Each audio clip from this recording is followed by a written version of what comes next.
Muy buenos días.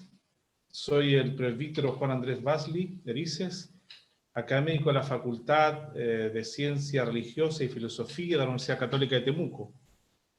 En nombre también de nuestra decana, la doctora Sandra Arenas, y de quienes somos parte del Centro de Ética y Responsabilidad Social, Juan Pablo II, les damos la más cordial bienvenida a todos ustedes a este seminario web. Saludo a las autoridades universitarias, a los académicos, estudiantes, al público en general que hoy día nos acompañan, y también de un modo muy especial a las personas que desde Colombia y de otras partes están conectados para participar en este webinar, y también, por supuesto, saludar a nuestro expositor que hoy día nos acompaña. El webinar de hoy se denomina Bioética, humanizar la salud en tiempo de pandemia, que justamente tiene como objetivo, ante tanto dolor, ante tanto sufrimiento, enfermedades, muerte y duelos en el mundo por esta pandemia, creemos que se hace necesario reflexionar desde la bioética los desafíos de cómo humanizar la salud en la contingencia actual y permanente. Hoy nos acompaña en la reflexión el doctor en teología, presbítero Luis Guillermo Restrepo Jaramillo. Pero antes de iniciar esta exposición, quisiera comentarles que la exposición del doctor Restrepo será aproximadamente 50-60 minutos. Luego de esto habrá un espacio también para preguntas de los participantes, y para ello ya les invito a dejar sus preguntas en el chat que está disponible y que la académica Fabiola Neira irá recogiendo sus interrogantes para luego presentárselas una vez terminada la exposición. Por eso, sin mayor preámbulo, quiero presentarles a quien nos acompaña hoy día.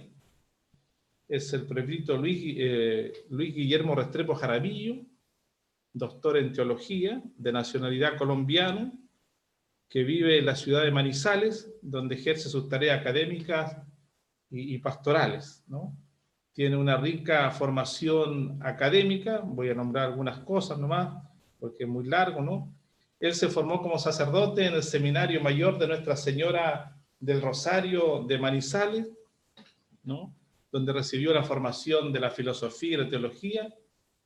Posteriormente fue a estudiar a Roma, en la Pontificia Universidad Gregoriana, donde recibió la licenciatura eclesiástica en teología dogmática, que más tarde también es convalidada en Colombia como una maestría por el Ministerio de Educación Nacional. Se doctoró en la Pontificia Universidad Javeriana de Bogotá, ¿no? Ahí recibió el grado de doctor en teología. Tiene una vasta experiencia también investigativa. Voy a nombrar algunas cosas de las cuales él ha trabajado. Diálogo, ciencia y fe en el mundo universitario, los documentos de Benedicto XVI. Percepción de las prácticas deshonestas y prevención del ciberplagio por los estudiantes y profesores de la Universidad Católica de Manizales. La experiencia de la pérdida ética y alteridad ante el suicidio en 3 ciudades en Colombia. Producción científica en tecnología e informática en Colombia. Transformación del hábitus académico asociado a las políticas nacionales derivadas de las orientaciones del organismo internacional. Además tiene una vasta experiencia laboral. Profesor ordinario de Teología Dogmática en el Seminario Mayor de Manizales desde el año 98 al 2005. También ha sido párroco y vicario episcopal de la zona norte de la Arquidiócesis de Manizales. Catedrático de Eclesiología en la Facultad de Teología de la Pontificia Universidad Javeriana de Bogotá. Catedrático de Teología Dogmática en el Seminario Mayor. Docente investigador de la Facultad de Educación de la Universidad Católica de Manizales. Decano encargado de la Facultad de Educación. Líder del Grupo de Investigación, Educación y Formación de Educadores F. Consejero del Consejo Nacional de Bioética de Colombia. También tiene una variedad de publicaciones, entre ellas destaco algunas. La educación como elemento fundante en el ejercicio profesional. El rostro, aporte del estudio de humanidades, ética y responsabilidad de las humanidades en la 8ª Jornada Nacional Emanuel Levinas. El diálogo interreligioso en el pontificado de Francisco, un reto para la teología contemporánea. Y también otros trabajos en compañía de algunos colegas de él. La universidad como proyecto de vida desde las voces de la comunidad educativa en la Universidad Católica de Manizales. Otro trabajo también con otros colegas, el cuidado en educación y salud, una apuesta desde la alteridad. Entre el cuidado y la experiencia, cuaderno de educación y alteridad tercero. También ha compartido con nosotros en las actas teológicas de la Universidad Católica de la Facultad, la revelación moral y el pluralismo religioso, del año 2015.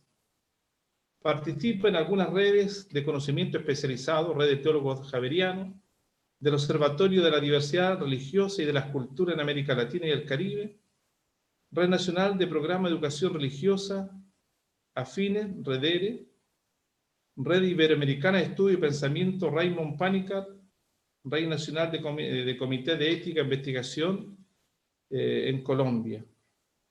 Con ese currículum y con esa experiencia académica, dejo con usted en este primer webinar del Centro de Ética y Responsabilidad Social al presbítero doctor Guillermo Restrepo, que comparta con nosotros su exposición y también sus conocimientos. Bienvenido, Guillermo. Muchas gracias. Muchas gracias, Juan Andrés, Dios te pague. Muchas gracias a la facultad y a la universidad por la invitación a compartir con todos ustedes este webinar. El tema como tal es de mucho interés para muchas personas en este momento en el mundo. La actualidad del problema de la pandemia nos ha puesto a repensar muchas cosas que tienen que ver con el tema de la salud y de cómo relacionarnos desde la bioética con todo lo que tiene como fundamento el servicio en salud en este momento de pandemia mundial. Realmente no teníamos una experiencia histórica como esta, la generación actual. Hay que recordar que la última vez que habíamos pasado por una pandemia que nos pusiera en este tipo de crisis fue hace más de 100 años.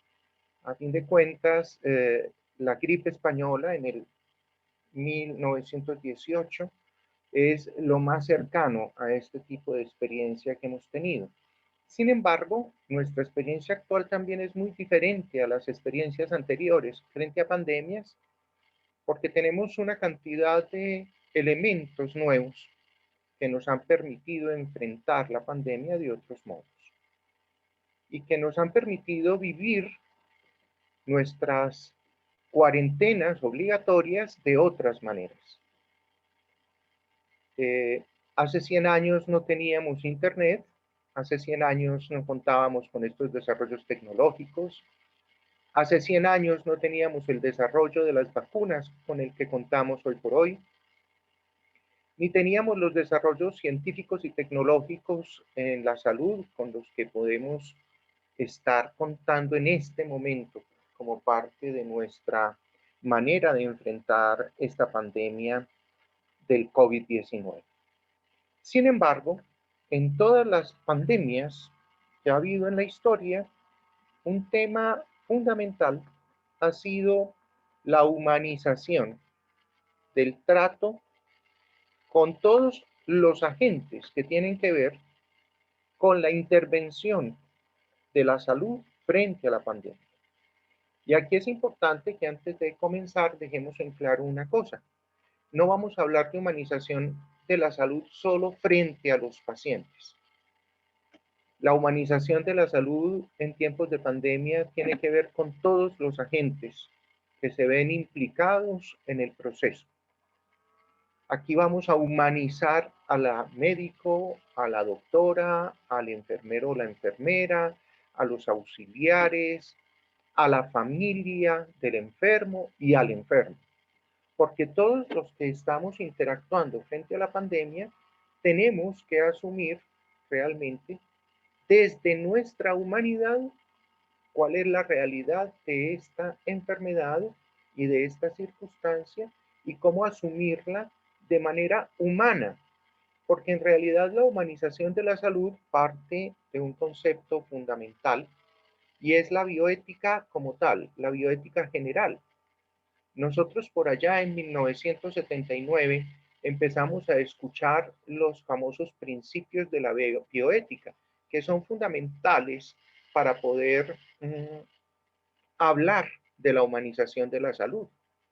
Duchamp y Childress ya en los principios de éticos de biomedicina, un libro que ha seguido siendo renovado y reeditado. La última reedición fue en el 2009 en inglés. Nos hablaba de 4 principios que se volvieron los principios fundamentales de la bioética y que son fundamentales incluso para pensar en cómo hacer nuestros procesos de humanización. Los recordamos brevemente porque no es nuestro interés central desarrollarlos, pero es fundamental tenerlos claros porque tendrán mucho que ver con el modo en que humanamente enfrentemos la pandemia. El principio de beneficencia, principio general con el cual comenzamos siempre en todo lo que tiene que ver con bioética. Todo lo que tenga que ver con salud, en primer lugar, tiene que ver con el beneficio de las personas, con el beneficio del ser humano. Inmediatamente después nombramos el de no maleficencia. ¿Y por qué se usa el de no maleficencia? Porque uno diría, bueno, con el de beneficencia tenemos, vamos a obrar bien, vamos a buscar el bien, el beneficio de. Sin embargo, es necesario resaltar el de no maleficencia porque si nosotros caemos en cuenta, a veces hacemos muy malas propuestas éticas frente a las enfermedades y frente a la investigación en la vida desde el punto de vista de que estamos haciendo algo bueno, pero no caemos en cuenta de que podemos estar haciendo algo mal en favor de la gente. La maleficencia, la no maleficencia, es no buscar el mal en ningún caso. El principio de la autonomía, que es fundamental, no podemos restringir de manera definitiva la autonomía humana, y el de la justicia, porque si no tuviéramos el principio de justicia, pues entonces, ¿cómo haríamos para entender este proceso de ordenamiento desde la bioética de todo lo que implica realmente al ser humano la salud y los procesos en salud? Es muy importante que estos 4 estén siempre interactuando. ¿Por qué? Porque son los 4 los que nos ayudan a tener criterios para poder asumir unos procesos responsables éticamente frente a la salud y en este caso específico frente a la salud en esta época particular. Hay unas cosas específicas de humanizar la salud. Esta imagen la obtuve de internet y creo que incluso es de alguna institución dedicada y centrada en el tema de urgencias en particular, pero viene este decálogo que enumera y habla de la humanización en general de la salud. Humanizar las urgencias, las UCI, humanizar el servicio de salud en general, incluso el que se está ofreciendo hoy en muchas partes del mundo virtualmente, implica tener unos elementos de la relación humana fundamentales que no pueden ser olvidados. Y que así sean mediados por la tecnología, tienen que estar manifestando al centro un tema fundamental que es la humanización. Lo que nos están pidiendo es que no olvidemos que al centro de los procesos de salud está la persona humana. Y como eso es lo que no podemos olvidar, entonces tenemos que hacer que todos los procesos de humanización en salud vayan al servicio de la persona humana. Hay una idea muy simple de lo que es humanizar la salud y es hacer humano y tener al centro a la persona humana en el servicio de salud. Y eso es muy importante ahora porque pareciera que se ha vuelto más importante es concentrarnos en nosotros mismos y concentrarnos en la autoprotección. Un tema fundamental, pero evidentemente que tiene que tener también una centralidad de apertura a los demás. Yo me cuido y cuando me cuido estoy cuidando a mis hermanos, estoy cuidando a la familia, estoy cuidando al entorno y nos estamos cuidando por el bien de todos, no solo por mi bienestar individual. No es un acto egoísta, es un acto al contrario de búsqueda de la beneficencia general. El principio de beneficencia se lo estamos aplicando a todos en nuestro entorno. Queremos que todos se beneficien al lograr un cuidado generalizado frente a la pandemia. Esto no quiere decir que tengamos que aislarnos humanamente hablando. Tenemos que encontrar medios creativos para mantener nuestras conexiones y nuestras relaciones y fortalecer esos procesos de acompañamiento que en salud tenemos que tener con los enfermos, en primer lugar, pero además con todas las personas que están alrededor de los servicios en salud. Humanizar los servicios de salud implican muchas cosas que son fundamentales. Escuchar. Y cuando decimos escuchar, es escuchar a todos. Es identificarse con el otro. Hemos visto noticias durante este tiempo de la pandemia del 2020, donde hemos escuchado, por ejemplo, en otros países, en España recuerdo alguna noticia, vecinos de alguien en un edificio porque es médico, porque es una doctora, pidiéndole que no se quede a vivir en el apartamento, que se vaya del edificio, que no entre en contacto con ellos, como si ser el servidor de salud fuera un lastre, que fuera un problema, y mirando mal a los servidores de salud porque son un riesgo andante, como si fueran un problema al que hay que temer y del que hay que huir.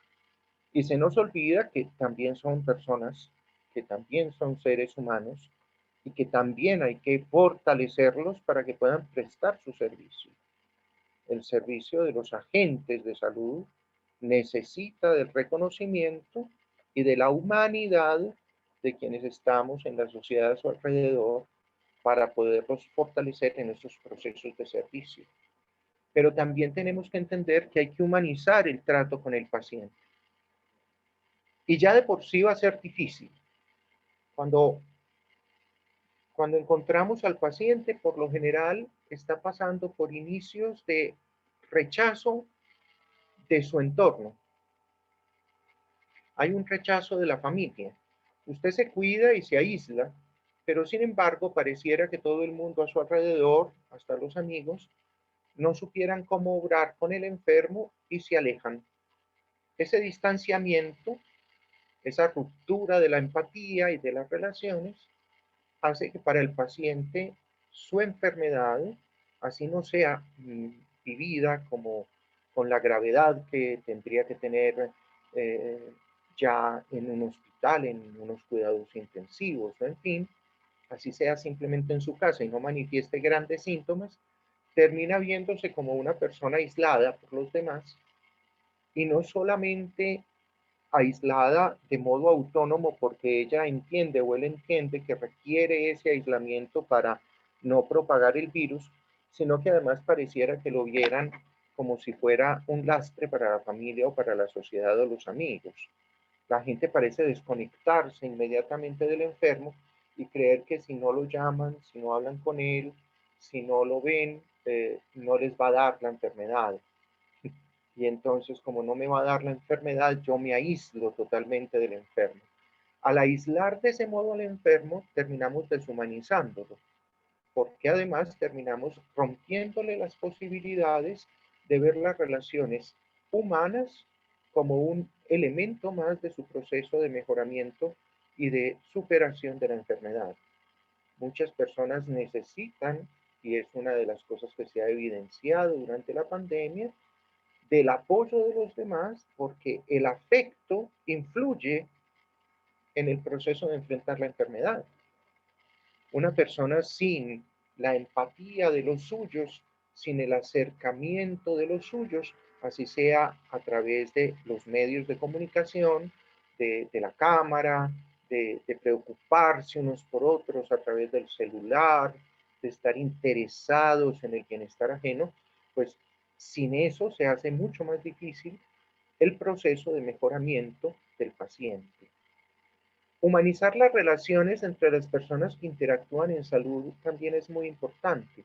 No es nada fácil para un grupo de médicos, de doctoras, de doctores, de enfermeros y enfermeras, de familiares de los pacientes, interactuar cuando todos se encuentran cubiertos por una cantidad de medios para protegerse de la contaminación con el virus. ¿Qué quiere decir eso? ¿Vamos a dejar de protegernos? No, no podemos. Evidentemente todos tenemos que aprovechar todos esos medios para protegernos de la pandemia, pero recordando que hay que incrementar otros elementos que nos van a permitir construir comunicación, empatía, identificación con el enfermo. En estos días, por mera casualidad, escuchaba a alguien en una clínica de mi ciudad recibiendo la mala noticia de que su mamá estaba enferma de COVID y que la tenían que dejar internada en cuidado crítico. Y la persona estaba tan preocupada por aquello y en un dilema tan grande que lo que terminaba haciendo era, bueno, dígame a quién llamo todos los días para saber cómo va mi mamá. Yo no voy a venir, yo no voy a estar cerca, el médico se tuvo que poner a explicarle que al contrario necesitaban que viniera, así no fueran sino esos 15 minutos diarios y que usara todas las protecciones que le iban a dar para que usara, para que pudiera interactuar aunque fuera brevemente con la enferma, porque si no, la soledad termina agravando el proceso de recuperación del paciente. No podemos deshumanizarnos más a causa de la pandemia. Tenemos que buscar ese modo de humanizar más nuestras relaciones y nuestros encuentros. En este punto, como oyeron a Juan Andrés, que no sé de dónde se sacó esa hoja de vida tan larga y tan eterna mía, yo soy muy cercano en el pensamiento a este señor que aparece en esta foto, Emmanuel Levinas, un famoso filósofo de Kaunas, y vivió en Francia casi toda su vida, murió en el año 95, preocupado por la filosofía y la ética de la alteridad. La fenomenología ética de Levinas nos hace entender muy claramente qué es hablar de humanización en salud, porque nos permite descubrir cuál es el sujeto al cual nos referimos cuando hablamos de la humanización de la salud. Yo ante todo en algún escrito he tratado el tema del cuidado, la palabra cuidado en educación y en salud desde la perspectiva de Levinas, cómo aprovechar la fundamentación filosófica de Manuel Levinas, esa filosofía de la alteridad, para entender los procesos del cuidado que aplicamos en educación y en salud. Sin embargo, me atrevo a hacer esta propuesta básica de nuestra comprensión desde la perspectiva de Levinas sobre la persona y sobre lo que es la persona humana para entender cómo vamos a humanizar la salud. Tenemos tres elementos que nos ayudan a entender la crítica y la toma de posición de Manuel Levinas. ¿Qué criticaba Levinas al principio de sus posiciones filosóficas cuando estaba terminando de ser alumno de Heidegger? Pues terminó tomando una opción clara en contra de lo que él llamaba el mismo, la totalidad o la relación yocosa con todo al entorno de la persona. El Dasein, el famoso ser ahí de Heidegger, terminaba siendo un individuo muy preocupado por su estar ahí, pero muy preocupado por sí mismo y por el desarrollo del sí mismo y del tomar conciencia de sí mismo.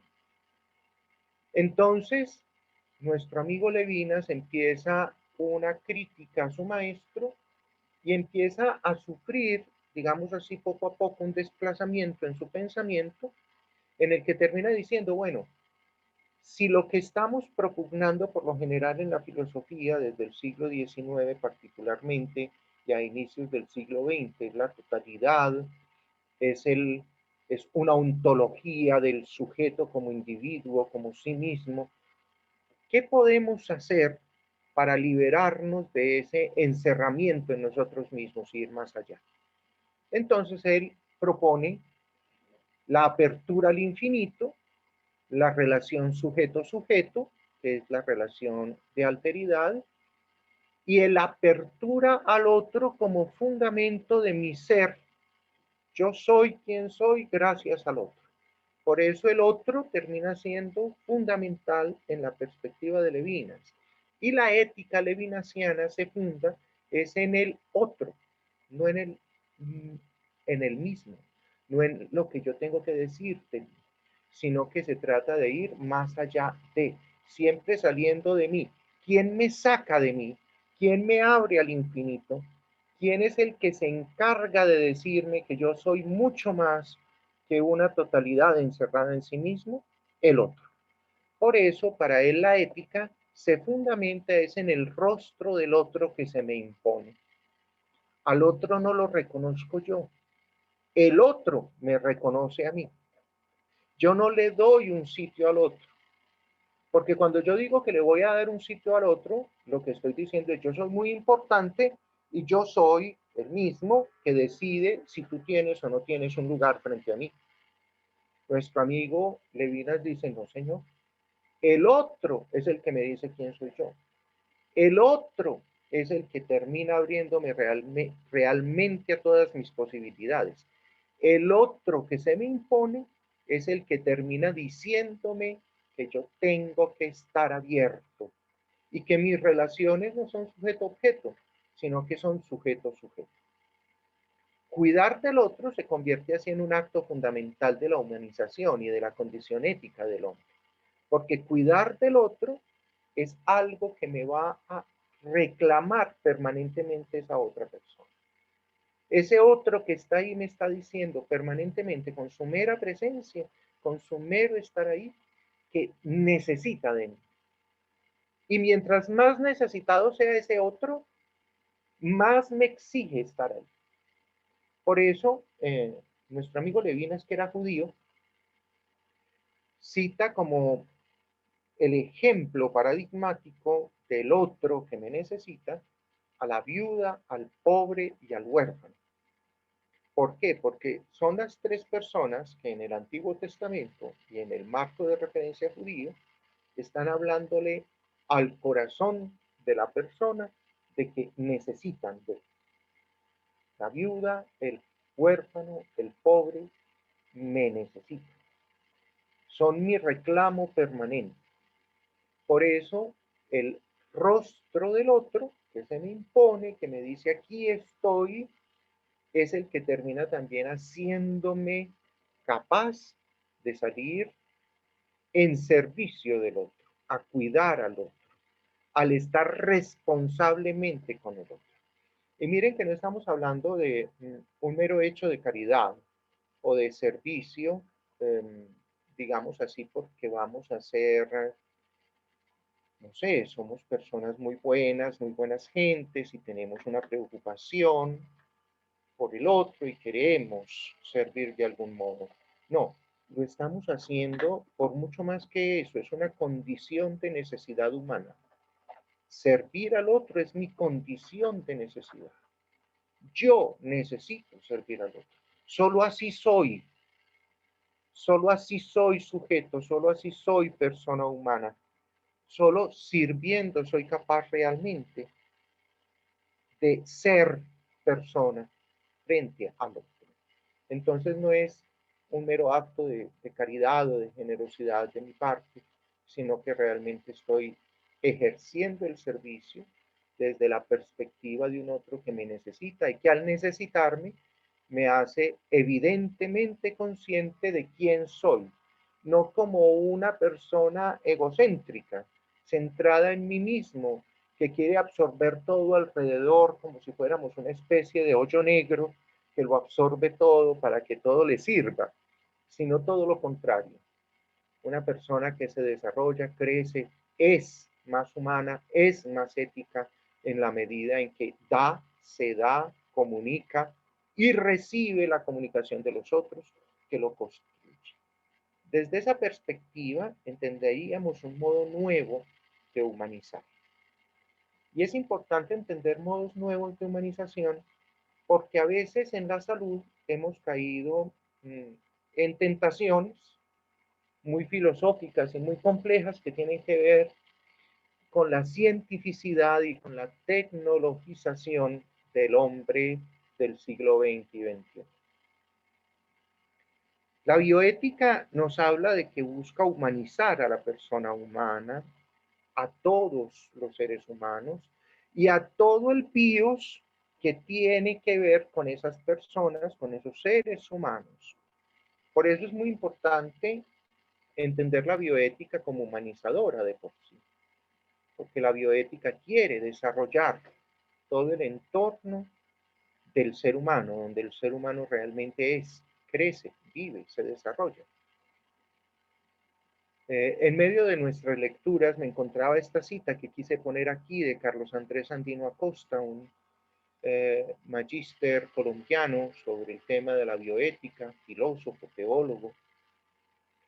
En este mundo deshumanizado, los avances científicos, tecnológicos y actitudes negativas, es urgente que la bioética inspire métodos de humanización en la asistencia de los servicios de salud. Así, no solo se tratará de sanar las heridas del cuerpo y de la mente, sino también las llagas del alma, del corazón y del espíritu, que juntamente hacen más vulnerable a la persona cuando padece una enfermedad. ¿Por qué es tan importante este tema? Porque en medio de nuestras ideas, recordemos que hoy por hoy la filosofía y, digamos, el pensamiento humanístico en general está transitando hacia el poshumanismo y el transhumanismo. Y en ambas perspectivas vemos una centralidad muy fuerte del desarrollo tecnológico, de la inteligencia artificial, de cómo usar el desarrollo tecnológico para mejorar al ser humano. Ya lo que veíamos los de mi generación por allá en los años, a finales de los años 70 y 80, el hombre nuclear y todo lo demás, parece no una fantasía, sino ni futurología, sino que parece muy posible. Entonces ya parece que es la pregunta de muchos desde el poshumanismo y el transhumanismo. Nosotros, ante todo, tenemos que tener claro que incluso en medio de estos tránsitos a maneras nuevas de comprensión de lo humano, no podemos olvidar el valor real de lo humano. El poshumanismo no puede convertirse en la idea de que lo humano es malo y que el desarrollo tecnológico es el que hace mejor al ser humano, como si deshumanizar al humano fuera más útil. No puede llegar a eso, porque si llega a eso, lo mismo que el transhumanismo, terminaría desdibujando la humanidad y convirtiendo esto en el valor de la inteligencia artificial, como ya lo han presentado incluso en el cine en nuestros últimos 15, 20 años, mostrando a través de películas lo que sería la crisis ética de esos desarrollos tecnológicos, de esos desarrollos científicos que deshumanizarían al hombre. Piensa uno en este momento en muchas películas que han sido famosas en su momento, Gattaca por allá en los años 90, otros como, por ejemplo, teníamos hace algunos años Inteligencia Artificial, con Will Smith y todo aquello. Son cosas que nos hacen pensar en cómo queremos, éticamente hablando, que sea este hombre que está en tránsito a una nueva manera de ser humano con el apoyo de la ciencia y de la tecnología, sin que la ciencia y la tecnología lo consuman, evidentemente. ¿Por qué? Porque si no, perderíamos el sentido de lo humano. Aquí tenemos un problema y una serie de conflictos que han emergido a partir de todos estos tratos y de todas estas maneras de ver. Esto es de una revista precisamente del Colegio Médico de Chile, que me pareció muy interesante citar aquí las 3 edades de la medicina y la relación médico-paciente de Siegel. Y en este artículo de esta revista chilena nos hablan de los 3 enfoques, de las 3 eras de la medicina. Y ese enfoque médico paternalista que teníamos antes, tan claro, tan manifiesto. El médico era parte de la familia. El médico era fundamental en las relaciones de la vida de las personas. Uno tenía médico y tenía confesor. Cuando yo era chiquito tenía médico y tenía confesor. Y odontólogo. Se necesitaba un odontólogo especial. Uno no le ponía la boca a cualquier odontólogo. Uno no iba donde cualquier médico, ¿no? Uno tenía un médico que sentía parte de la familia. Incluso teníamos los médicos que nos visitaban en las casas, que te preguntaban cuando se encontraban contigo en la calle por la familia. ¿Por qué? Porque era esa relación predominante del paternalismo. El médico era pater de sus enfermos y vivía enterado de. Pasamos a otra fase que podemos llamar de autonomismo, que es la época del paciente. El paciente que se cuida, el paciente que es autónomo frente al desarrollo de sus propios procesos en salud, que tiene que ser autónomo frente a cómo cuida de su salud y se preocupa por su salud. Muy bien. Ahorita tenemos una tercera que me parece que es la de la burocracia. Y no sé cómo la vivan en Chile, pero en Colombia ya es el burócrata el que manda la salud. El gerente, el administrador de empresas, el que no sabe nada de qué es una enfermedad, pero decide que el medicamento que está recetando el médico es muy caro y que no se puede dar, hay que dar otro, porque es que a esta persona no le podemos dar ese medicamento tan costoso. El que decide que no se puede hacer tal cirugía porque no, eso implica pérdidas para la empresa en salud. Entonces, más bien hágale tal otra cosa que es menos costosa. Puede que le causa menos bienestar, pero a mí no me preocupa. A mí lo que me preocupan son los números, es el dinero. Miren la misma figura del doctor, de la doctora, del médico. No te mira casi a los ojos, desde que entras a la cita te tiene el tiempo contado de cuánto tiempo te tiene que atender. Nosotros aquí en Colombia decimos, bueno, yo cuento con un muy buen médico, entonces no puedo decirlo porque es muy querido y es muy humano, pero hay muchos que salen diciendo de las citas médicas que ni siquiera le conocen los ojos al médico, porque el doctor está todo el tiempo tomando apuntes en el computador durante los 15 minutos que lo puede atender y simplemente le pregunta, ¿trajo los exámenes?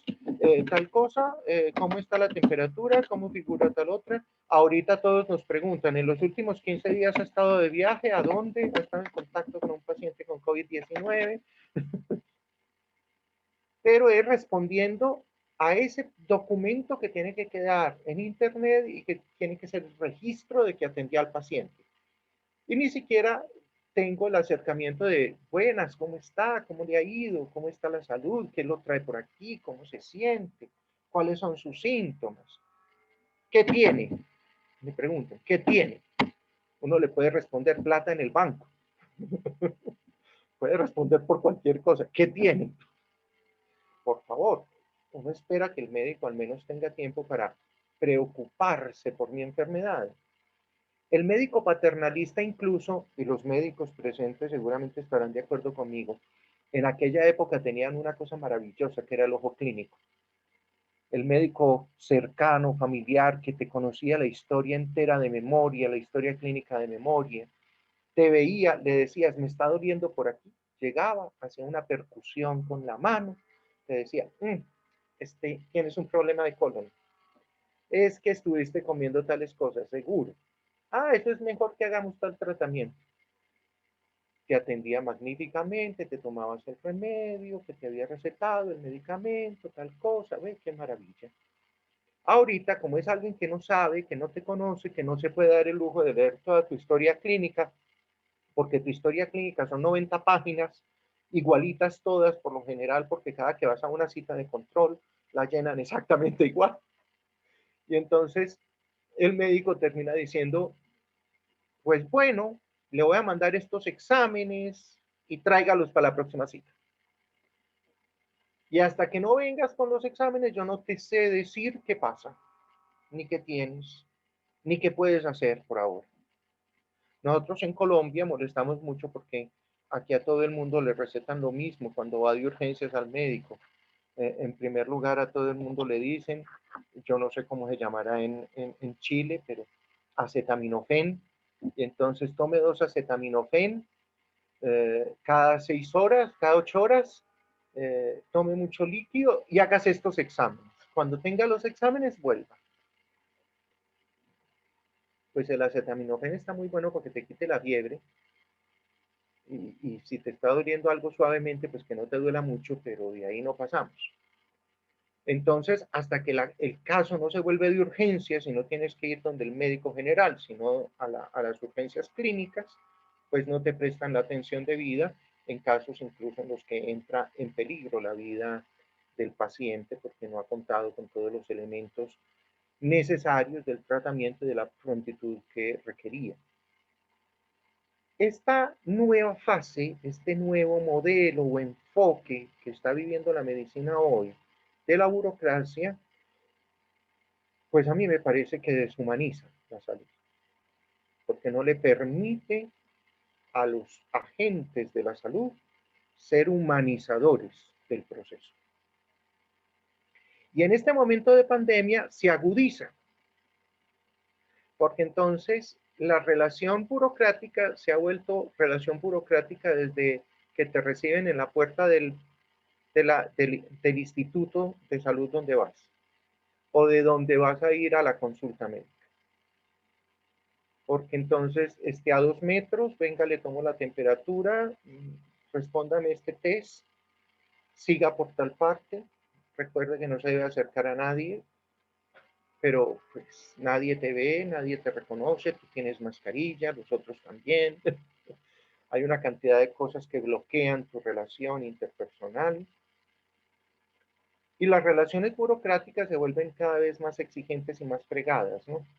Y cuando yo digo fregado, no sé hasta qué punto sea un término que me entiendan mis compañeros y amigos de Chile, pero se vuelve muy enredado, muy difícil. Y eso hace que se vuelva compleja la relación médico-paciente y la relación con las personas de la salud.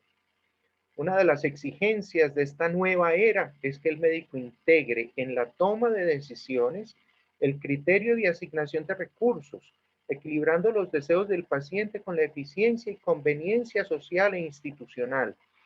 Esta afirmación que quise poner entre comillas es el gran problema de hoy en la burocracia. Al médico le estamos pidiendo que haga todo eso al mismo tiempo. Y ahora peor, porque entonces empiezan las decisiones frente al enfermo, frente al paciente con COVID.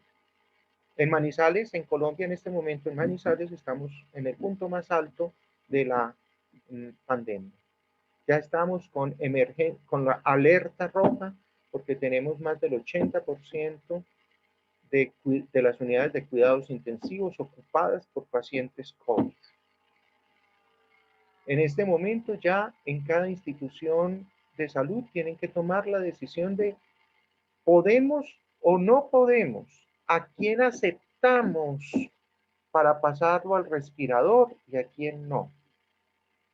¿Qué criterios tenemos que aplicar para ver quién entra a la sala de cuidados intensivos, quién se queda en la sala de críticos o a quién podemos tener por ahora con oxígeno en una sala especial para COVID? Y todas esas diferencias implican muchas complicaciones en el momento de tomar las decisiones. porque evidentemente le complican la vida al médico. El médico no sabe cómo tomar esa decisión. Lo ponen en un aprieto ético monumental. Y yo como decido que esta señora no tiene que entrar a cuidados intensivos, si yo veo que necesita el respirador. O cómo decido que este señor, porque tiene más de 80 años, no lo voy a dejar pasar a la UCI porque tiene más de 80 años. Es que tiene menos posibilidades de sobrevivir. ¿Y quién me dice a mí que yo tengo la autoridad de decidir quién sobrevive y quién no? Ponemos a los médicos en unas situaciones de crisis tremenda ética en estos momentos de pandemia para decidir qué hago y qué no hago. Lo mismo que sucede con otros muchos elementos del proceso.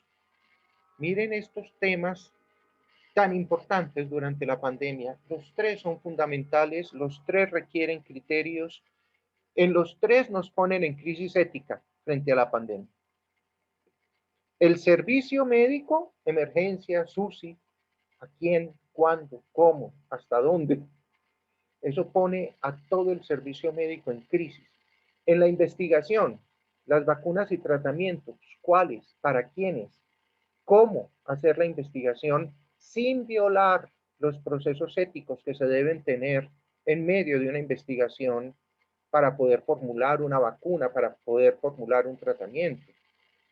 Porque yo no les puedo, por ejemplo, yo en este momento me pregunto, tenemos a Pfizer ya contándonos que tienen una vacuna casi lista a salir, con un 95% de éxito. Moderna creo que también ya salió diciéndonos que tiene su vacuna también en un porcentaje cercano al 95% y que ya estaría lista también.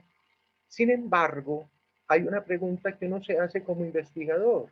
¿Hasta qué punto nos estamos creando falsas ilusiones? Porque resulta de que ambas vacunas son un modo nuevo de hacer vacunas y tienen que ver con genética. ¿Qué efectos reales van a tener esas vacunas a largo plazo? ¿Qué puede causar a largo plazo en las personas? No sabemos, porque estamos investigando de afán, porque necesitamos con urgencia vacunas. Entonces usted tiene que ver, bueno, ¿cuál es el mayor riesgo? ¿Cuál es el mayor riesgo? ¿Dejamos que la pandemia siga? ¿O realmente salimos a atender con estas vacunas también y con las nuevas que vienen detrás? Algunas con modos más tradicionales que otros y que por lo mismo pues nos pueden ofrecer ciertas seguridades en ciertos aspectos. Pero aquí tendríamos una pregunta fundamental desde la ética y es, ¿cuáles tratamientos y cuáles vacunas y para quiénes? A mí con las vacunas me da mucha preocupación porque la gente se ilusiona con las vacunas. Pero resulta de que nadie puede sacar 7.000 millones de vacunas y ponerlas en todas partes del mundo en 2 meses. Eso no sucede. No hay cómo hacer eso. ¿A quiénes va a llegar en primer lugar las vacunas? ¿A los países más desarrollados, a los que tienen más dinero? ¿Le van a llegar a las personas que tienen más posibilidades económicas o le va a llegar a todo el mundo? Y fácilmente tenemos el problema del costo también.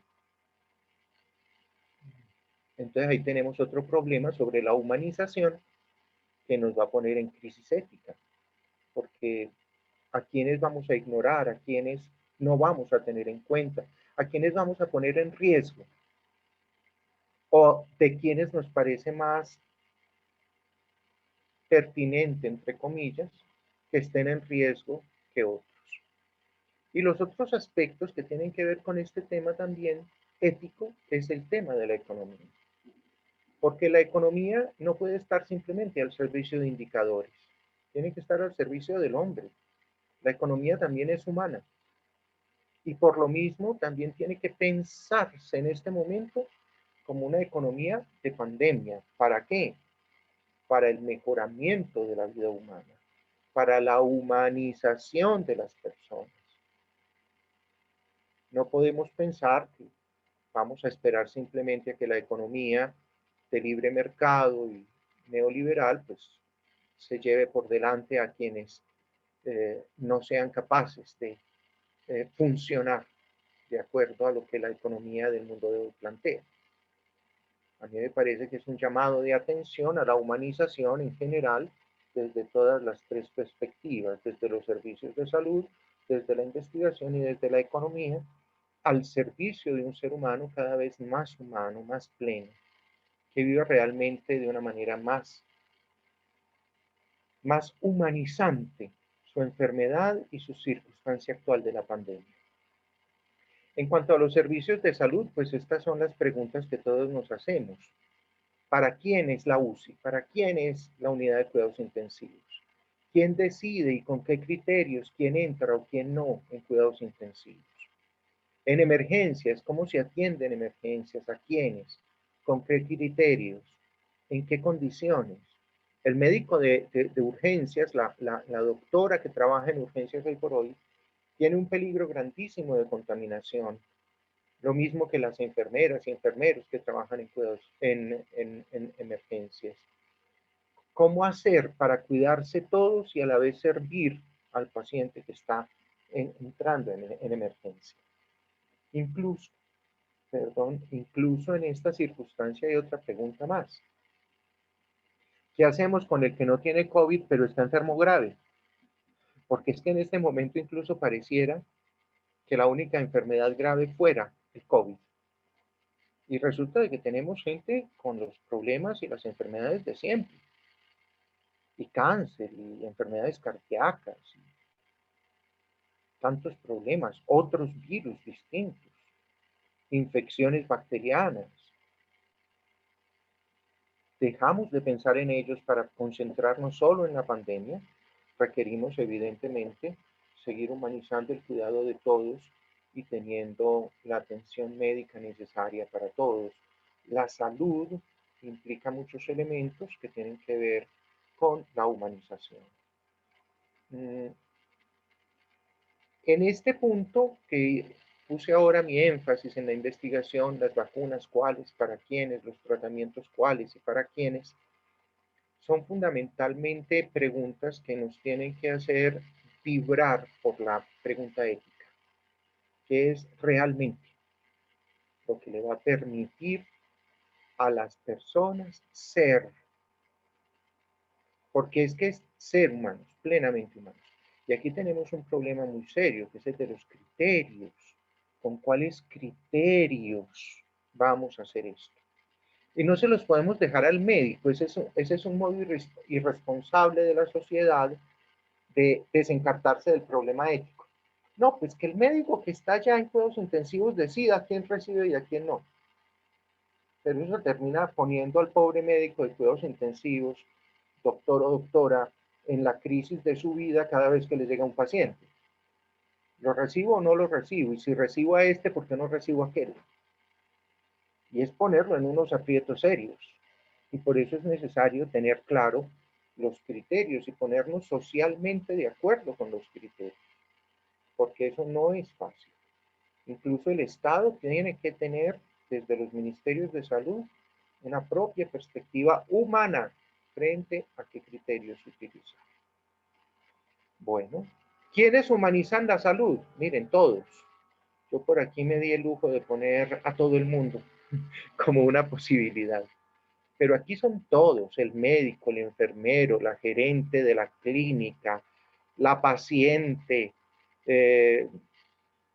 la política que está dedicada a elaborar políticas de servicio de salud y a elaborar políticas públicas. Todos estamos humanizando la salud. Muchas gracias a todos. El tema es interesante, uno se quisiera quedar, pero hay que cumplir con el tiempo y hay que darnos oportunidad del diálogo. En el Consejo Nacional de Bioética de Colombia, donde estoy como uno de los miembros, este tema nos ha tenido muy reunidos este año, virtualmente en muchos encuentros, porque el tema de la pandemia ha sido una crisis para todos en el mundo y nos ha puesto a todos en diálogo con unas realidades que se nos salen de lo que habíamos pensado. Yo les agradezco mucho a todos por la invitación, para Andrés, Fabiola y a todos los de la Universidad Católica de Temuco. Y aquí estamos a su disposición. Muchas gracias, padre. Interesantísimo. Yo tengo algunos comentarios, algunas ideas también a propósito de la presentación que hizo el padre Juan Andrés, pero voy a leer primero las preguntas que aparecen en el chat. La primera que enviaron, la envía el padre Giglio Linfati, pregunta lo siguiente: ¿cómo se realiza el discernimiento en situaciones límites? Porque en algún momento dice hay que tomar una decisión sobre quién debe tener la atención médica en la UCI. Esa yo diría que es como el gran conflicto bioético en este momento de la atención al paciente. Hay criterios evidentemente bioéticos que nos ponen en ese plano de tener que tomar la decisión, pero ante todo a mí me parece fundamental que no sea el médico de turno el que tenga que tener la responsabilidad exclusiva de la decisión. ¿Por qué?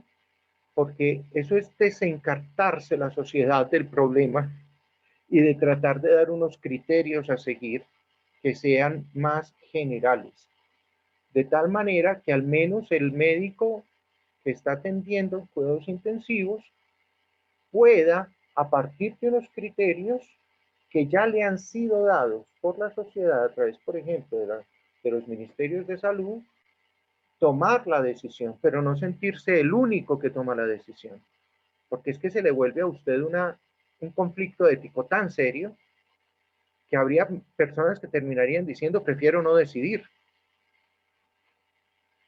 ¿Yo cómo hago pues para decidir que este señor de 80 años no se va a salvar si yo le pongo o no le pongo el respirador? ¿O cómo hago para decidir que esta muchacha de 19 no necesita respirador si yo veo que lo necesita? ¿Cómo hago? Solamente voy a atender a fulanos y sutanos. Hay que tener una gran prudencia en eso de los criterios y me parece que debe haber al menos unos criterios fundamentales básicos que deben venir de entidades superiores, que les den esos criterios para que tengan una generalidad de posibilidad de toma de decisión. Porque si no, llega el momento en que no pueden decidir. Hay situaciones límite que realmente son tan límite que usted termina diciendo, pues yo no sé, que decida otro. Llame al gerente de la clínica, llame al administrador para que decida al administrador, porque yo no sé qué hacer. Y sé que hay partes en el mundo donde ya han tenido ese tipo de conflictos límites, porque es complejo. Y ha habido también indicaciones institucionales o nacionales, como alguna de un país del que no me quiero acordar, pero no somos ninguno de los latinoamericanos, esto anda por Europa, donde le pusieron edad límite a la entrada a cuidados intensivos. Si usted tiene más de 70 años, no entra a cuidados intensivos. O sea que los viejos no sirven. ¿Ese es el criterio o qué? El criterio es que de más de 70 tú eres un problema. Entonces, pues por lo general ya está pensionado. Bueno, se acaba el día. Ya no hay una pensión menos que pagar, ¿o qué? ¿Cuál será el criterio? Entonces, ese tipo de opciones me parecen muy complejas, me parece que tienen que ser puestas en crisis, digamos así, y tiene que haber acuerdos sociales básicos para esas tomas de decisiones, porque si no, el pobre médico de cuidados intensivos no va a saber qué hacer en muchos de los casos que le puedan llegar, particularmente cuando estemos en situaciones límite como la de Manizales que les contaba yo. Aquí ya tenemos casi llenas todas las unidades de cuidados intensivos. Y que conste que en los 8 meses hemos subido más del 180% en camas de cuidados intensivos en la ciudad. No es que no se haya hecho nada. Han incrementado el 180% las unidades de cuidados intensivos en la ciudad de Manizales. Pero llegó el momento en que ni eso alcanza. ¿Cómo hacemos? Muchas gracias. Aquí aparecen otras preguntas que están vinculadas al ámbito del gobierno, digamos, ¿no? Aparece aquí alguna, ¿no es cierto?, de Ana Mercedes, que cómo hacer tomar conciencia a los gobernantes, en el fondo, sobre este tema, especialmente cuando hay recortes presupuestarios para el año 2021, ¿no? En ese caso. También ella misma vuelve a enfatizar cómo los servicios de salud en Chile podrían privilegiar a uno u otro ser humano con la misma insistencia, ¿no? Si los recursos son limitados, son cada vez menos. Y también una pregunta de nuestro colega José Tomás. Hola José Tomás, ¿cómo estás? Por ahí dice, ¿qué opinión bioética le merece el manejo de datos, a veces poco transparentes también, que han tenido los gobiernos en esta situación de pandemia? Eso quisiera que nos pudiera compartir por ahora. Lo mismo José Tomás insiste en la humanizar la política de salud ejercida desde el gobierno de turno. Hay una Pero crítica en general, ¿no es cierto?, al manejo que han tenido las autoridades gubernamentales ahí en Chile. Bueno, usted nos puede contar la experiencia de yo Colombia. diría que eso es mundial. Ha habido países Sí, claro que sí, sí. que han logrado una mejor manera de enfrentar, pero sin embargo no hay ningún país que lo haya logrado perfectamente. ¿Por qué? Porque la situación también es límite para los países y para las políticas y las percepciones que tienen del tema económico, por ejemplo. Aquí tenemos el lío de la relación entre política pública y pandemia. Y el hecho es que las políticas públicas de ningún país del mundo estaban preparadas para una pandemia. Tan no estaban preparadas que hemos visto insensateces como las de Brasil y las de Estados Unidos. Yo no sé cómo puede dormir tranquilo un político en Estados Unidos viendo que ya tiene 140.000 enfermos diarios y eso no le parece afectar mayor cosa. Usted termina diciendo qué fue lo que hicimos, por qué no nos preparamos para eso y por qué no hemos sabido salir con respuestas lógicas en este momento. Porque es realmente complejo. Es muy difícil ver que en muchos países se está primando el principio económico. Lo que les preocupa son los datos macroeconómicos. Es que en el último trimestre el decrecimiento del PIB fue del menos 9%. ¿Y qué esperaba? Estamos en pandemia. ¿Eso qué tiene de anormal en medio de semejante situación? Pero no, les preocupa horrible porque cayó eso.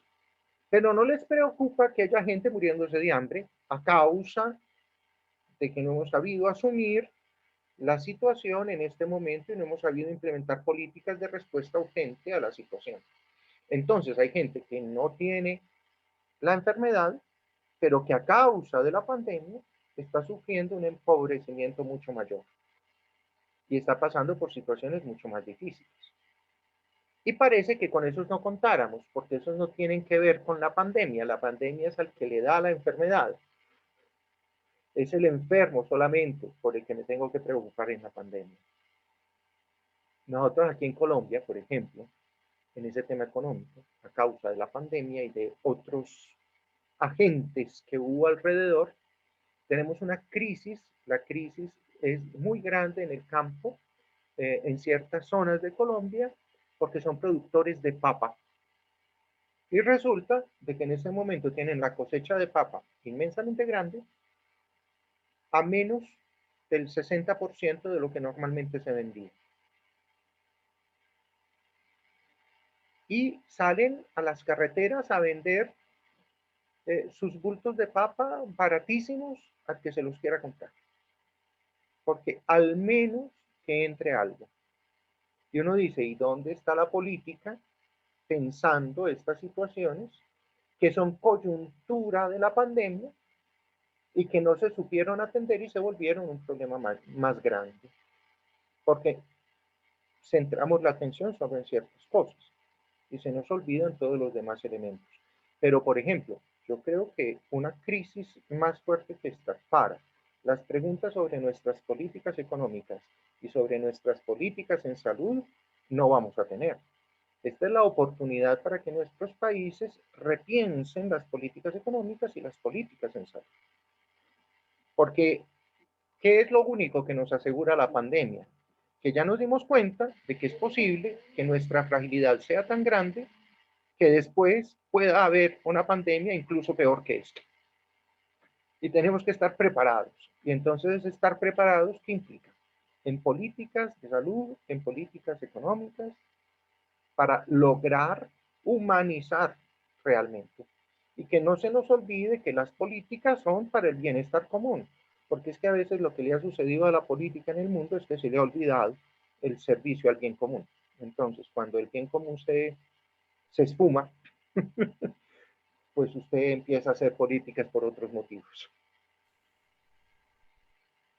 Hay algunas preguntas también referidas a lo siguiente. ¿De qué modo lo hace José López, de qué modo se puede contribuir o puede contribuir la bioética en la comprensión de la persona en las nuevas normalidades? Dice, ¿cómo puede ser posible una bioética personalista en una sociedad de mercado? Y también, ¿cómo se puede promover la formación ética del cuidado del sí y del otro en los profesionales de la salud, en las facultades y en otros campos del conocimiento?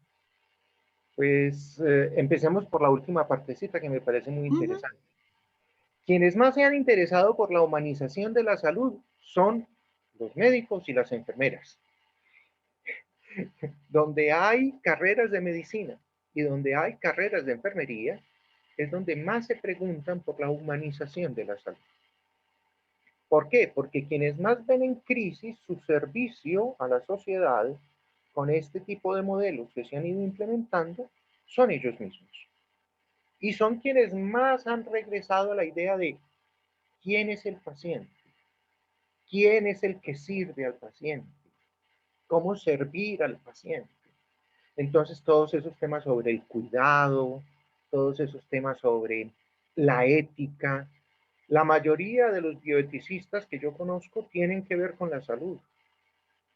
Y muchos son médicos, médicos preocupadísimos por el tema ético de la salud. Y usted termina diciendo, ¿y qué es lo que están buscando? ¿Simplemente tener criterios? No. Lo que están buscando es el respeto de la persona humana y la humanización de los servicios y la humanización de la investigación. Y usted dice, ah, bueno, es que siendo así, usted entiende por qué la bioética existe y por qué ha emergido con tanta fuerza en los últimos 60 años. Pero es por eso, porque lo que nos puso en crisis y hizo emerger la bioética, ¿qué fue? La deshumanización. La bioética no habría aparecido en el contexto mundial si no hubiera habido un desastre como el de las investigaciones de la Segunda Guerra Mundial, si no hubiera habido procesos como los de los asesinatos de tantos en los campos de concentración, si no hubiera habido la aplicación de los principios eugenésicos para la mejora, entre comillas, del ser humano y del superhombre que se querían inventar. ¿Qué fue lo que llevó a la bioética? Lo que llevó a la bioética fue la autoconciencia de la humanidad de estamos deshumanizándonos. A esto hay que ponerle un tate quieto, a esto hay que pararlo. Entonces emerge la bioética y todas las leyes que salieron después de la Segunda Guerra Mundial internacionales. ¿Para qué? Para hablar de humanización. Y esto es un tema fundamental que no se nos puede olvidar. ¿Para qué es la bioética? Y en segundo lugar, lo que nos decía José, es muy importante entender que nosotros tenemos que, desde la concepción bioética, ayudar a comprender que no hay nuevas normalidades. Yo vivo de pelea con el concepto de la nueva normalidad, entre otras cosas porque la normalidad a mí me preocupa. Normalmente cuando en Colombia hemos normalizado algo, es algo malo, que ya normalizamos. Ejemplo, en Colombia llegó un momento en que una masacre diaria no era rara. Es que mataron 5 ayer. Es que hoy amanecieron muertos en no sé dónde 14. A nosotros se nos normalizó la vida con las masacres. Usted ya no se estremecía si no tenía más de 20 muertos la masacre, porque es que las otras eran tan normales. Es que maten a 4 es tan normal. A mí las normalizaciones me preocupan. Y cuando usan esa palabra de la nueva normalidad me preocupa. porque fácilmente podemos convertir la nueva normalidad en una nueva manera de deshumanizar a las personas. Es que en esta nueva normalidad usted va a quedar sometido por estas políticas nacionales o internacionales a esta manera encasillada de vivir. Y cuidado, se sale de ahí. Primero, te vamos a quitar la autonomía. Puede ser que en esa nueva normalidad terminemos diciéndole, usted solamente va a vivir en el ámbito de su producción, dónde está y cómo produce. Ese va a ser su mundo, de su empresa o de su lugar de trabajo a su casa, y no va a interactuar con nadie más en ninguna otra parte. Y ese va a ser su mundo. ¿Para qué? Para que sea más controlable y evitemos otra pandemia. ¿Será? Entonces, la nueva normalidad a mí me preocupa como término porque esa normalización me pone nervioso. Y la manera nueva de vivir es, bueno, que aprendimos. ¿Qué interrogantes éticos supimos resolver frente a la pandemia? ¿Cómo aprendimos a ser mejores seres humanos? El mundo de hoy es un mundo que todavía está esclavizado por una economía de libre comercio, neocapitalismo liberal. No lo podemos negar, esa es la que manda en el mundo. Habrá quien le diga a uno que no es lo mismo en China, pero a mí me parece que es un modo más refinado, pero es un modo de capitalismo muy particular el que ha ido optando China por desarrollar. Rusia es mejor que nosotros. Lo que era antes otro modo de ver, ahora es el adalid mundial de ese capitalismo. Entonces uno termina diciendo, bueno, no es pregunta de la persona en medio de esta crisis, ¿cuál es el tipo de economía que vamos a construir a partir de ahora para esa nueva normalidad? Si es que vamos a usar ese término que no es de mi gusto, para esa nueva manera de vivir humanamente. ¿No será que es la oportunidad de reformular aspectos de la economía y verla más al servicio del hombre y no al hombre al servicio de la economía? Porque hay veces que parece que hubiera que sacrificar a muchos en el altar de la economía para que la economía vaya bien. Entonces uno como que termina preguntándose, bueno, ¿hasta qué punto, no? Tengo la última pregunta que dejaron acá, que dice, ¿qué doctrinas éticas serían las más aplicables en esta época de pandemia? Luis hace esta pregunta. Nos complicó la vida con aquello. Ojalá hubiera una sola ética que ver, ¿no? Sería muy bueno que pudiéramos decir que tenemos la clave de la visión ética del hombre. No es tan simple porque a fin de cuentas hay muchas perspectivas éticas en el mundo de hoy. No hay una ética cristiana o una ética budista universal. Y pretender que la haya me parece que es un ejercicio muy difícil. Siendo conscientes, por ejemplo, de la formación que podemos dar desde nuestras perspectivas, nosotros trabajamos en universidades católicas y tenemos una perspectiva cristiana, evidentemente, el tema de la humanización y la personalización para nosotros será fundamental.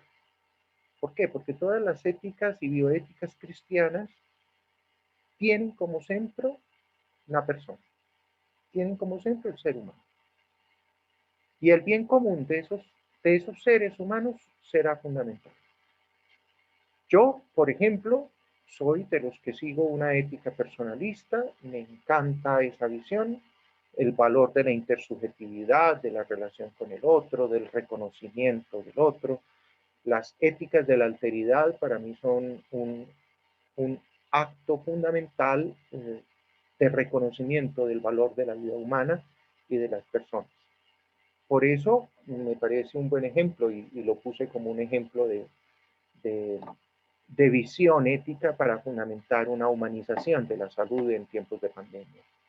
Sin embargo, Veo que hay otras escuelas éticas en el mundo que también tienen una centralidad de la persona y del ser humano, tal vez no en una visión tan generosa como la de Levinas, donde usted es capaz de darlo todo por el bien ajeno, pero sin embargo que sí ayudan a entender un modo de construir con otros un proyecto humano, un proyecto que sea de grupo, que sea social, que sea de comunidad.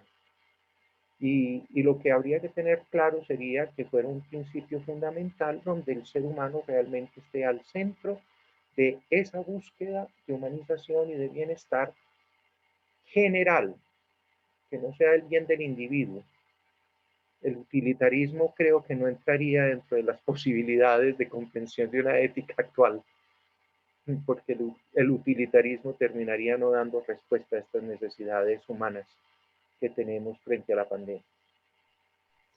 Muy bien, leer rápidamente un comentario de Gladys García que dice que en la Universidad Católica de Temuco se está impartiendo un nuevo curso para los estudiantes que es Reflexión Ética en la Enfermedad y Desafío de la Humanización en la Salud, que ha tenido una muy buena acogida de los jóvenes, ya que su principal motivación es mejorar una sociedad, humanizar sus lugares de futuros empleos y desde ya, ¿no es cierto?, sus entornos cercanos, y envía felicitaciones a la universidad por esta iniciativa. Pero también quisiera comentarle que han habido bastantes comentarios que habla, ¿no es cierto?, de una felicitación por su exposición, agradecimiento también por compartir los conocimientos con nosotros. Yo le decía que yo tenía algunas también preguntas que no voy a hacer por el tiempo, pero sí quisiera dejarle invitado porque yo participo también del Comité de Ética e Investigación y me gustaría mucho que pudiéramos en alguna oportunidad conversar sobre los dilemas que plantea la investigación en este ámbito, ¿no es cierto?, también como usted planteaba, la humanización de la investigación. Entonces, lo dejo invitado desde ya, ¿no es cierto?, para que podamos conversar sobre eso. Y en relación también a algo que mencionó el padre Juan Andrés, el tema del suicidio, ¿no es cierto?, algo que usted, alteridad y suicidio. Nosotros en Chile tenemos tasas altísimas de suicidios en jóvenes. Yo soy socióloga de profesión, entonces también hay una historia, ¿no es cierto?, construida hace muchos años de Durkheim, el tema del suicidio, que tiene distintos tipos, y pienso que es un tema que pudiéramos trabajar también vinculado a la pandemia. No sé si, yo desconozco en este minuto si hay un estudio específico, por ejemplo, en este minuto en Chile, de suicidios vinculados al área de la pandemia, y cómo también es necesario humanizar, darse cuenta que hay gente que está sufriendo una enfermedad, porque hay muchísimo en el sentido común, digo, desde lo común y corriente de nosotros, decimos la depresión no es una enfermedad, los jóvenes no tienen una enfermedad. Entonces, estamos viendo hoy día en Chile que los jóvenes entre 20 y 25 años son los que tienen las tasas más altas de suicidio. Y qué decir también del tema de la adultez mayor. Entonces, lo quiero dejar invitado también a ver si podemos en algún minuto reflexionar sobre eso. Le agradezco en particular, ¿no es cierto?, en nombre del Centro de Ética y también de nuestra facultad, esta interesantísima conferencia. Gracias. Le dejo Muchas con el padre gracias, Juan Sonia. Andrés. Bueno, qué decir a mi amigo Guillermo, compañero de batallas. Muchas gracias por tu exposición, interesante. No, yo me quedé con una pregunta, pero te la voy a hacer después por interno, frente a este tema, ¿no? Agradecemos tus conocimientos, tus trabajos, tus aportes, tu presencia en medio nuestro de esta forma virtual, ¿no? Y como te decía la decana cuando te saludaba, que ojalá también pudieras en algún momento, cuando acabe esta pandemia, acercarte a nuestra casa de estudio, a nuestra facultad, para poder compartir y a lo mejor hacer lazos de comunión entre las dos universidades católicas, que creo que sería muy interesante para nosotros. Te agradecemos tu experiencia de docente en estos temas. Creo que nos han abierto varias pistas para poder entender un poquito más lo que está pasando en nuestro mundo tan deshumanizado hoy en día, y más con esta pandemia, ¿no? Por eso te damos las muchas gracias por tu generosidad, por tu tiempo, por compartir esta mañana con nosotros, con la Facultad de Ciencias Religiosas y Filosofía. Y a nombre del Centro de Ética y Responsabilidad Social, también te agradecemos y esperamos encontrarnos en otro momento. A lo mejor ya este fue el primer paso para iniciar nuevos contactos y trabajo así de esta forma. Que Dios te pague y que el Señor te bendiga mucho. Ha sido también para mí un momento muy lindo de reencontrarnos de esta forma después de una experiencia también vivida por varios años en Roma. Así que muchas gracias, Guillermo, y que el Señor te bendiga por tu trabajo que haces en Colombia, en tu universidad y en el país. Muchísimas gracias, Juan Andrés, por la invitación, a la doctora Santa, a la doctora Fabiola, a todos. Me sentí muy acogido, muy bien recibido, qué maravilla. Que queden estas inquietudes, Fabiola, pues muestra que podemos no solo seguir encontrándonos, sino que también ya tenemos motivos de articulación para la investigación y para muchas cosas que podemos hacer juntos. Yo también pertenezco a mi comité de ética de la investigación de la universidad, entonces será muy interesante poder acompañarlos en alguna ocasión y de pronto poder crecer juntos también en esos aspectos que son fundamentales de nuestros procesos. Mil gracias por todo y estaré siempre disponible. Muchas gracias, Guillermo. Muchas gracias. También saludamos y agradecemos a todas las personas que se conectaron y que estuvieron con nosotros en este día. Para cada uno de ustedes, muchas gracias y esperamos encontrarnos en un momento. Muchas gracias, Guillermo. Gracias. Hasta luego, que estén muy bien. Gracias.